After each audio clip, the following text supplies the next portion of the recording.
दोस्तों अगर आप लोगों को मेरा वीडियो अच्छा लगा तो लाइक करिए, कमेंट करिए और शेयर करिए।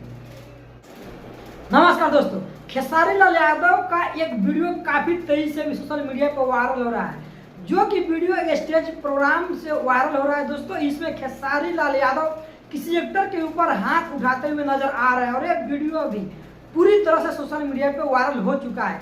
लोगों का कहना है कि खेसारी लाल के अंदर ये अहंकार आ गया है, जिसके कारण वो अपने एक्टर को भी नहीं पहचान रहे हैं। और ज्यादातर ये प्रिया सुहानी को लेकर के वायरल किया जा रहा है कि ये दूसरा कोई नहीं बल्कि प्रिया सुहानी है। एक नए वायरल उनके गाने से, जो कि हाल ही में अभी वायरल हुई है खेसारी लाल के गाने पर, जिसकी गाने का नाम था राजा अगर पियल ना छोड़वा तो कुछ कर जाए। ये गाना काफी तेजी से अभी ट्रेंडिंग में भी आ गया है और इसी को लेकर के हम आप लोग को पूरा सच्चाई बताने वाले हैं, क्योंकि ये वीडियो जो है लोग फैला रहा है बिल्कुल अफवाह है। एक खेसारी लाल का एक मौज मस्ती बंगाली एक्टर के द्वारा कर रहे, वही वीडियो को लोग एडिटिंग करके ये बता रहा है कि ये प्रिया सुहानी के ऊपर हाथ उठाया गया, लेकिन ये बिल्कुल गलत है।